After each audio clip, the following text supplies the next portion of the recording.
एक युवा लड़का नाम राज अपनी किताबों से भरी टेबल पर बैठा है, चेहरे पर चिंता और असफलता का भाव। ये कहानी है राज की, जो अपने जीवन में बड़ी सफलता की उम्मीदें लिए एक के बाद एक असफलताओं का सामना कर रहा था। राज बार बार अपनी किताबों में सिर झुकाता है, लेकिन उसका ध्यान बार बार भटकता है।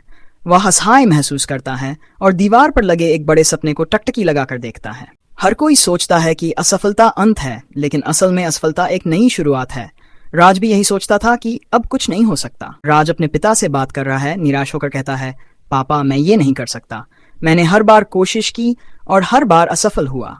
बेटा, असफलता कोई हार नहीं है, ये वो सीढ़ी है जो हमें सफलता तक पहुंचाती है।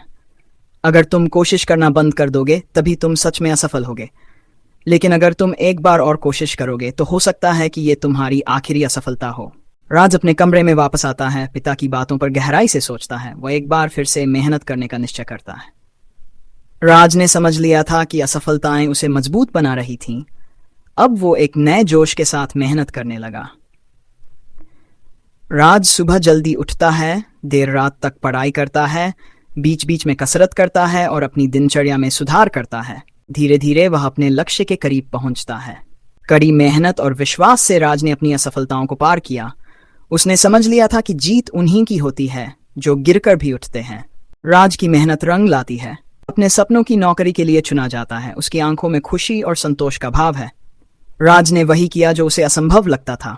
असफलता ने उसे सिखाया कि असफल होना जरूरी है ताकि हम सफलता की सही कीमत समझ सकें। राज अपने पिता के पास जाता है, उन्हें गले लगाता है और धन्यवाद कहता है। पिता मुस्कुराते हैं और दोनों की आंखों में गर्व की चमक है। याद रखो, असफलता एक अध्याय है, पूरी किताब नहीं। हर बार गिरने के बाद उठो, क्योंकि सफलता तुम्हारी ही होगी। शिक्षा, असफलता हमें सिखाती है कि हम कहाँ और कैसे बेहतर हो सकते हैं। हर असफलता के बाद अगर हम खुद को सुधारते हैं तो सफलता निश्चित है।